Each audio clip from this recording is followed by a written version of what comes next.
Hi friends, இன்றைக்கி என்ன விலாகுன்னு பார்த்தீங்கன்னா என்னோடய ஸ்டைலில் முட்டை கிரேவி பண்ண போகிறேன். வாங்க இப்போ வீடியோக்குள்ளே போகலாம்.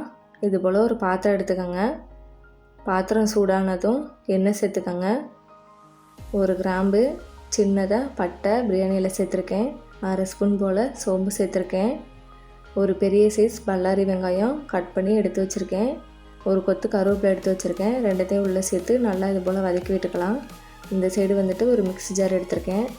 அதில் 5 தக்காளி பழம் கழுவிட்டு கட் பண்ணி விழுதாக அரைச்சி எடுத்து வச்சுருக்கேன். வெங்காயம் நல்லா வதங்கி வந்துருச்சு. உங்களுக்கு எவ்வளோ தக்காளி பழம் வேணுமோ அவ்வளோ சேர்த்துக்கலாம். நான் 5 பழம் எடுத்திருக்கேன்.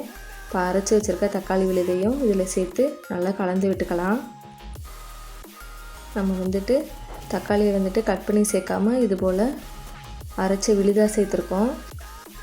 இது போல் சேர்க்குறனால நமக்கு கிரேவியாக கிடைக்கும். நம்ம சாதம் இல்லைனா சப்பாத்தி இது போல் எது கூட வேணாலும் சேர்த்து சாப்பிட்லாம். இப்போ கிரேவிக்கு தேவையான உப்பு சேர்த்துருக்கேன்.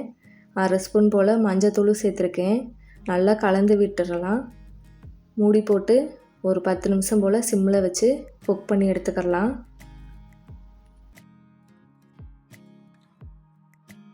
இப்போ பாருங்கள், கிரேவி நல்லா ட்ரை ஆகி வந்துருச்சு. இந்த ஸ்டேஜில் நான் வீட்டில் அரைச்ச தனி மிளகாய்த்தூள் 1.5 ஸ்பூன் போல் எடுத்திருக்கேன். அதை உள்ளே சேர்த்துக்கலாம். நீங்கள் உங்களுக்கு காரம் எந்த அளவுக்கு வேணுமோ அந்த அளவுக்கு சேர்த்துக்கரலாம், குறைச்சிக்கரலாம். நல்லா சேர்த்துட்டு நல்லா கலந்து விட்டு மூடி போட்டு ஒரு 2 நிமிஷம் போல் குக் பண்ணி எடுத்துக்கரலாம்.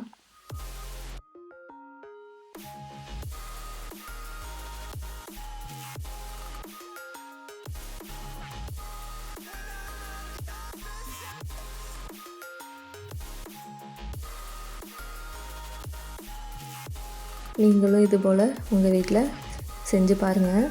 செஞ்சு சாப்பிட்டு பார்த்துட்டு எப்படி இருந்ததுன்னு கமெண்ட்ஸில் சொல்லுங்கள். இப்போ நான் ஒரு 8 முட்டை போல் வேக வச்சு தோல் உரித்து கழுவி எடுத்து வச்சுருக்கேன். கிரேவியும் நம்மளுக்கு ரெடி ஆயிடுச்சு. இப்போ வேக வச்சு எடுத்து வச்சுருக்க முட்டையை இந்த கிரேவியில் சேர்த்து கலந்து விட்டுக்கலாம். ஒரு 2 நிமிஷம் போல் மூடி போட்டு குக் பண்ணி எடுத்துக்கரலாம். அவ்வளோதான், நமக்கு கிரேவி கிடச்சிருச்சு. இப்போ சூடான சாதத்தில் சேர்த்து நம்ம பிசைஞ்சு சாப்பிடும்போது அவ்வளோ ஒரு டேஸ்ட்டாக இருக்கும். ட்ரை பண்ணி பாருங்கள். இதோட நம்ம விலாக் முடியுது. இந்த ரெசிபி உங்களுக்கு பிடிச்சிருக்குன்னு நினைக்கிறேன். இதுபோல் ரெசிபி வேணும்னா மறக்காமல் நம்ம சேனலை சப்ஸ்கிரைப் பண்ணி சப்போர்ட் பண்ணுங்கள். அப்படியே பக்கத்தில் இருக்க பெல் ஐக்கானையும் கிளிக் பண்ணுங்கள். தேங்க்ஸ் ஃபார் வாட்சிங்.